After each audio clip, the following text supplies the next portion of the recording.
What's up, everybody? I'm Mckenty. This is my second channel where I talk about business and marketing and entrepreneurship and personal development, all that kind of stuff that's not really a fit for my main channel. Today, I wanted to follow up on my video from last week, which rustled a few jimmies by giving you another unpopular opinion: why people need to shut up about Spotify, stop crying about Spotify, and the whole idea that they're somehow screwing artists or not paying artists what they deserve. People just will not let this idea go. There's an amazing amount of entitlement in the music industry about Spotify. And so in this video, I want to explain why I think that that's very misguided and illustrate some kind of larger concepts about kind of how the business world works so that you can understand that what's happening here is actually not at all unusual and it makes perfect sense. And also, if you haven't signed up for my newsletter yet, there's a link to that in the description. I send out a weekly email with a link to any content I put out this week. Check that out at the link in the description. So first of all, I just kind of want to start at the high level that I think people are thinking about Spotify in completely the wrong way.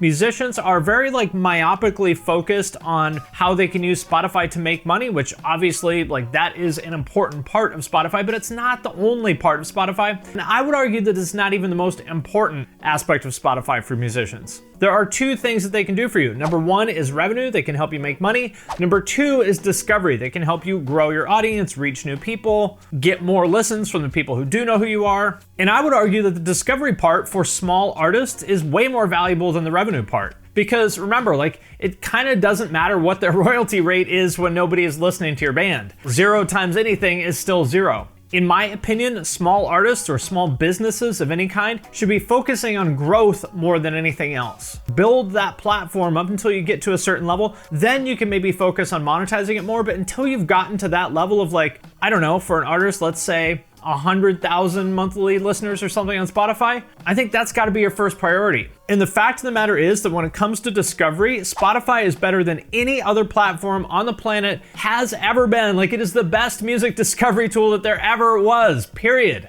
Number one, they have their curated playlists. For example, Rap Caviar. If you get on Rap Caviar, that could make your whole career. Or the ones created by users. I have, I don't know, maybe 10 or 12 Spotify playlists, which have between 2 and 8,000 followers, which is not a ton, but for a small artist that's trying to get discovered, getting on one of my playlists that has 7,000 listeners, that could be the thing that kind of gets them that initial thing that snowballs and turns into a bigger career. And also the algorithm. This is a big one. So people have this, I think, kind of correct idea that when it comes to playlists, there's these gatekeepers that you have to get through.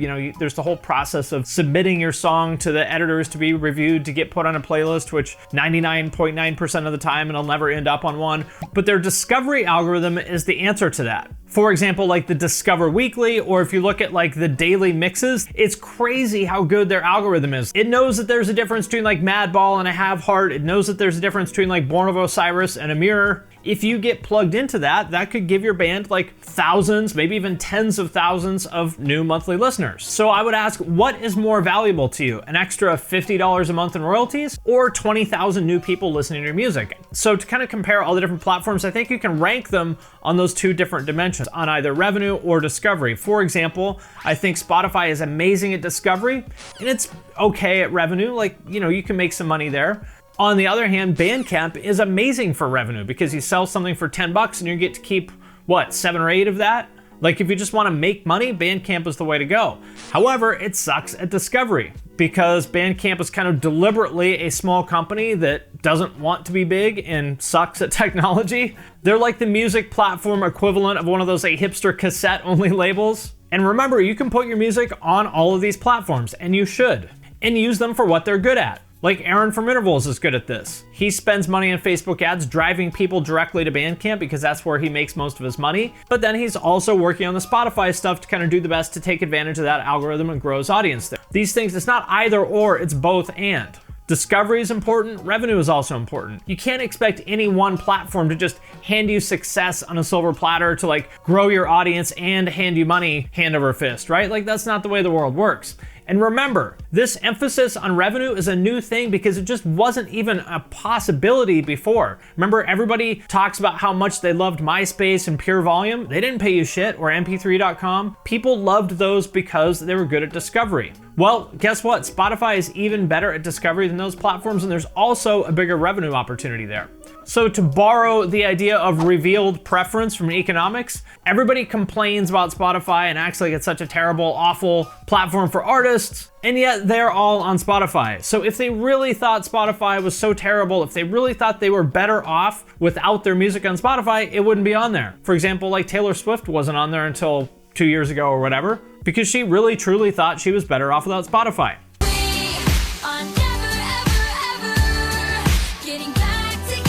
So just to sum all of that up, point number one is musicians are thinking about Spotify completely wrong. They're myopically focused on royalties, on revenue. What they should be thinking about is growth. And Spotify is an amazing platform for that. The second point that I want to make is that this is normal. Like, this is how business works. Music is not special. Spotify does not behave differently than any other business. This is normal. Like, this is the way the world of business works. I think a lot of musicians, because they just lack experience in business, they don't understand that. So they feel like that this is some sort of particularly like awful situation that they're caught in that nobody else is in. Like, oh, we're the little guy getting screwed. Well, guess what? This is the nature of any business in which the distributor has way more leverage than the suppliers do. For example, let's look at Walmart and Amazon. If you want to sell shit, Walmart is the largest brick and mortar retailer, Amazon is the largest e-commerce retailer, and if you want to sell shit at Walmart or on Amazon, you're going to play by their rules. And guess what? Their rules are usually not very nice. People do not like dealing with Walmart and Amazon because they have all the leverage. They control the distribution channel. They control the relationship with the people, with the consumers, the people who actually buy the product. They are not nice to their suppliers. And I'm not saying that's a good thing. I'm just saying that's business. For example, let's say Procter & Gamble, you know, they make Tide and Febreze and Swiffer and a lot of other stuff I used to work on. So I know this from talking to the people at P&G. If Walmart decides that Tide is too expensive and that every bottle of Tide should be 50 cents cheaper, because they are by far and away Procter & Gamble's #1 distribution channel, they're gonna go to P&G and say, you guys need to make this bottle of Tide cheaper, and P&G kind of doesn't really have any choice but to do it. Walmart kind of holds all the cards because without that distribution channel, P&G can't sell Tide. And it's the same with Amazon. You know, if you sell, I don't know, phone cases or something like that, you are just one of 9 million other phone case suppliers, and so you're gonna follow Amazon's rules or they're gonna kick you out of their store. And they don't really care if you leave because there's 9 million other phone case suppliers that are more than happy to take your spot. And if that sounds kind of shitty, well, it is. Like I said, all the suppliers hate this. Like, everybody who sells on Amazon and Walmart thinks they're dicks, but they kind of have no choice but to play ball because Amazon and Walmart have all the leverage, and so nobody can really push back. Unless you are one of the people that has a product that's just so good, that's so exceptional, that people demand so much that you can kind of have the leverage to negotiate because they have to have your product if you are Nike or Apple or something like that. And even then, I think Amazon is probably gonna tell you tough shit because that is how much power they have. And by now you're probably starting to kind of connect the dots and go, oh, this sounds a lot like the music industry. And it is. There's this kind of classic business school like strategy model here called the 5 forces model that actually describes both of these situations very well, like the retail landscape and the music industry landscape. So there are 5 forces that kind of govern the competitive dynamics and profitability of any industry. Supplier power, which is if you are a musician or if you make Tide, how much power do you have to negotiate with the distributors? There is buyer power, which is the opposite of that. So those two things kind of fight each other. And in this case, there's a lot of buyer power and not that much supplier power. And then on the other axis, you have the threat of new entrants. In other words, like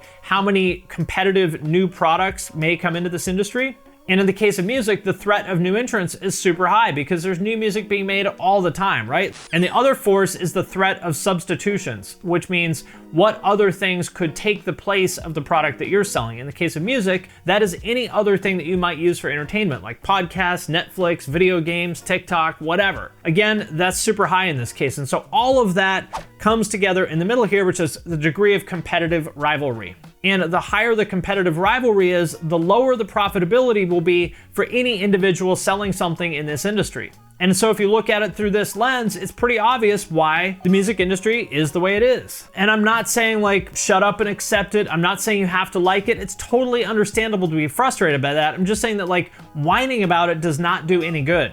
And it kind of makes you look unsophisticated because, like I said, this is not unique to music by any means. This is a very common dynamic in tons and tons of industries. So it just kind of makes you look like you don't understand business. So instead of complaining about how fucked up it is and how frustrating it is, what you need to do is just make a plan. Start with where you want to be and work backwards from there. Like figure out how much money you want to make in a year or in a month or whatever from music or any other product, and work backward from there. How are you going to use Spotify as part of this? How will you use Bandcamp as part of this? What role is like Patreon or merch going to play in all this? You make a plan and you work towards it, and use each one of these platforms for what they're good at, and understand that none of them, like nobody is going to come along and just hand you success on a silver platter like, here you go, here's 1 million fans and $1 million.